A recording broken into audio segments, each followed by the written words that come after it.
Coba tutup, siap, gerak. Berdoa, mulai.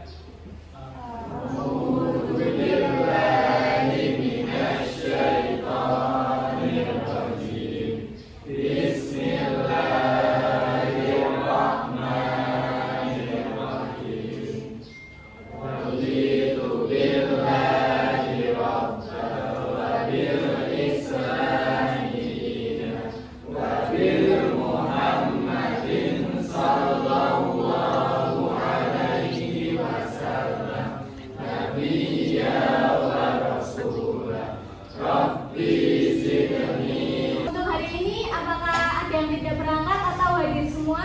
Hadir semua. Oke. Nah, kita mulai pembelajaran hari ini ya. Sebelumnya Ibu mau bertanya dahulu. Nah, apakah berita di media sosial itu bisa dipercaya? Tidak. Kenapa tidak? Karena ada yang hoax. Nah, ya betul. Kita itu harus mencari berita itu harus benar-benar tahu dan mencari tahu lebih lanjut apakah itu berita benar atau enggak. Kita bisa cari fakta-faktanya dulu. Nah, sebelum pembelajaran lebih lanjut, kita akan melakukan kuis dulu ya. Pada bawa HP semua kan?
Oke, dari berita ini ada satu siswa yang poinnya paling tinggi. Siapa yang namanya Areska? Saya Kak. Oh iya. Karena poinnya paling tinggi, dapat hadiah ya.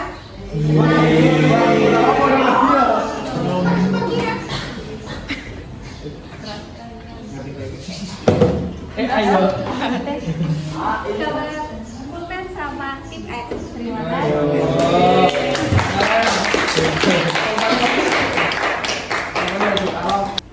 Di sini ada yang tahu apa itu teks berita? Cerita itu teks. Ya coba acungkan tangan yang tahu. Apakah ada yang tahu? Nah, jadi teks berita adalah teks yang berisi informasi mengenai suatu peristiwa atau kejadian yang benar-benar terjadi. Yaitu fakta ya, berita itu fakta. Nah, bersifat aktual, terbaru, dan disampaikan kepada masyarakat melalui media baik cetak, elektronik maupun digital. Nah, lanjut ke unsur-unsur berita atau biasa disebut 5W1H. Nah, yang pertama itu ada apa? What.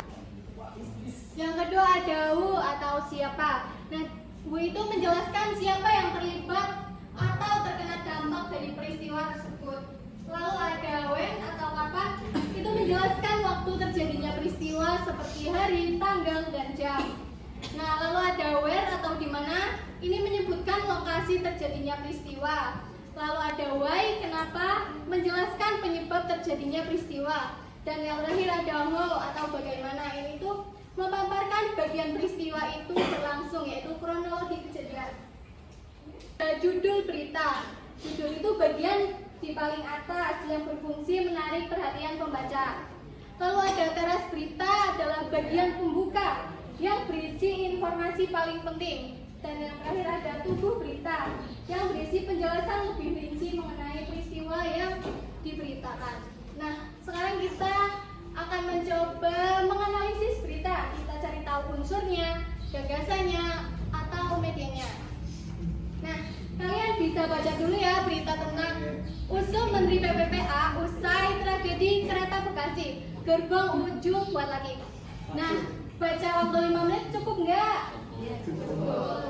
Oke, saya tunggu 5 menit ya. Selesai membaca, kita akan coba menganalisis unsur limbah W1H-nya. Lalu cari ide pokok, lalu fakta, dan apakah sumbernya bisa dipercaya. Nah, yang pertama itu what ataupun apa. Yang ditanyakan, apa peristiwa yang dibahas dalam teks tersebut? Peristiwanya apa? Tahu nggak?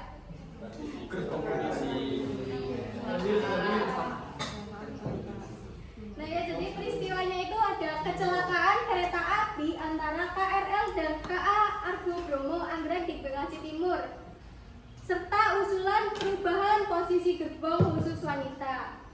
Nah, lalu yang kedua ada siapa saja tokoh yang terlibat dalam peristiwa itu.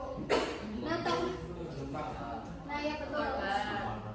Ya, ada Menteri PPPA yaitu Arifah Fauzi. Dianalisis seperti yang barusan kita kerjakan bersama. Nah, soalnya ini ya. Oke, bisa dimulai. Waktunya 30 menit, apakah cukup? Oke, silahkan.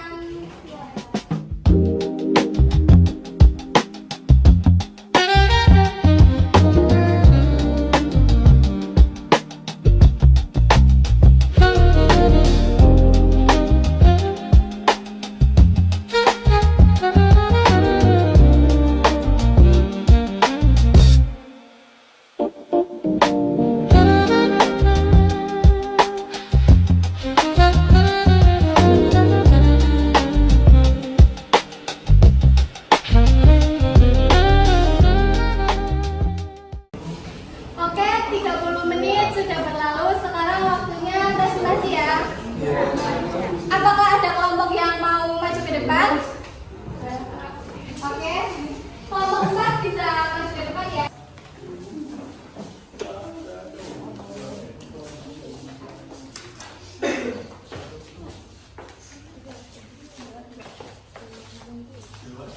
Assalamualaikum warahmatullahi wabarakatuh. Kami dari kelompok 4 akan mempresentasikan berita mengenai pemerintah resmi menaikkan harga BBM subsidi. Oke, jadi yang pertama itu langsung ke unsur-unsur beritanya, yaitu apa peristiwa yang dibahas dalam berita tersebut. Jadi peristiwa yang dibahas adalah kenaikan harga BBM subsidi oleh pemerintah. Lalu ada yang kedua, yaitu siapa saja tokoh yang terlibat dalam peristiwa tersebut. Tokoh yang terlibat dalam peristiwa tersebut adalah Arif Tasrif dan pemerintahan Indonesia serta masyarakat. Lalu yang ketiga adalah di mana dan kapan peristiwa tersebut terjadi. Peristiwa tersebut terjadi di Indonesia, berlaku mulai 1 Mei 2026. Dan yang keempat, mengapa peristiwa itu bisa terjadi? Terjadi karena kenaikan harga minyak dunia dan beban anggaran negara. Yang kelima, bagaimana kronologi atau jalannya peristiwa tersebut? Kronologi tersebut yaitu karena harga minyak naik, pemerintah kaji kebijakan, keputusan diambil, harga BBM resmi naik, lalu muncul reaksi masyarakat. Yang keenam, apa ide pokok yang ingin disampaikan penulis dalam teks tersebut? Ide pokoknya yaitu kebijakan pemerintah menaikkan BBM dan dampaknya bagi masyarakat. Yang ketujuh, apakah informasi dalam berita didukung oleh fakta atau data yang jelas? Ya, menurut pernyataan resmi dan alasan kebijakan yang jelas. Yang terakhir adalah apakah sumber informasi yang digunakan dapat dipercaya? Ya, karena berasal dari lembaga pemerintah resmi sehingga dapat dipercaya. Oke, sekiranya itulah presentasi dari kelompok 4. Kurang lebihnya mohon maaf. Wabillahi taufiq wal hidayah. Wassalamualaikum warahmatullahi wabarakatuh. Waalaikumsalam warahmatullahi wabarakatuh.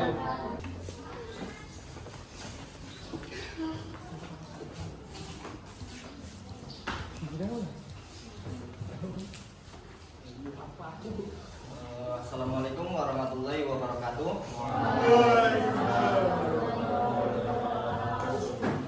Kami dari kelompok 1 izin izin mempresentasikan teks berita mengenai berita rendam sejumlah wilayah di Semarang, warga dievakuasi.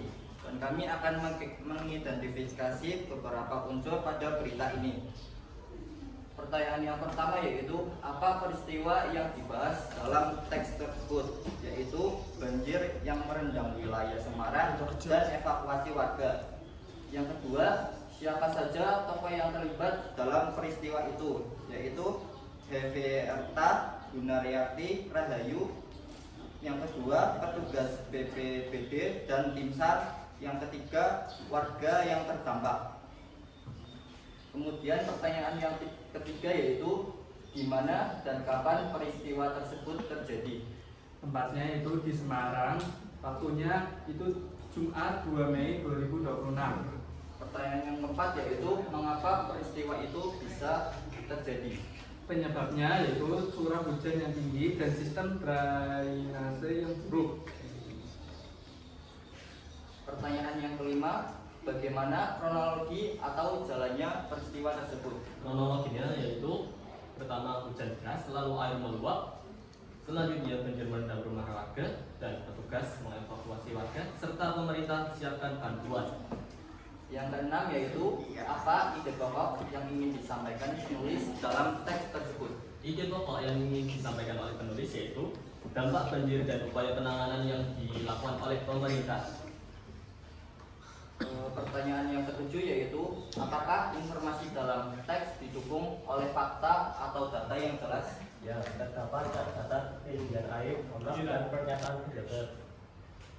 Dan yang terakhir yaitu apakah sumber informasi yang digunakan dapat dipercaya?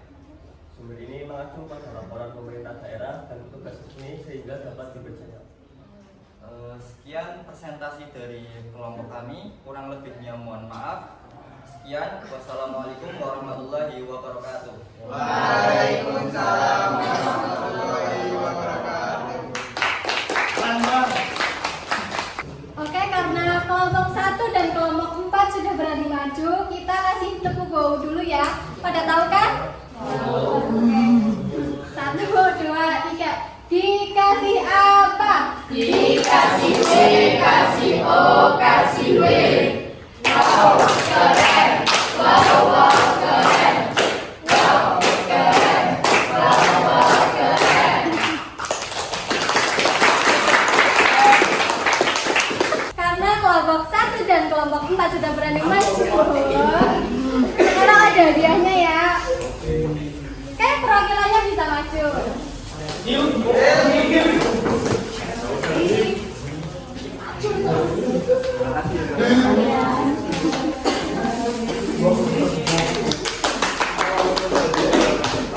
kalian yang belum berani maju, nggak apa-apa ya, masih ada hari esok. Besok. Buat yang sudah berani maju, jangan cepat puas dengan keberaniannya sekarang. Kita masih harus melalui hari-hari besok dan kedepannya. Nah, mungkin sekian dulu pembelajaran pada hari ini. Kurang lebihnya mohon maaf. Wassalamualaikum warahmatullahi wabarakatuh. Waalaikumsalam.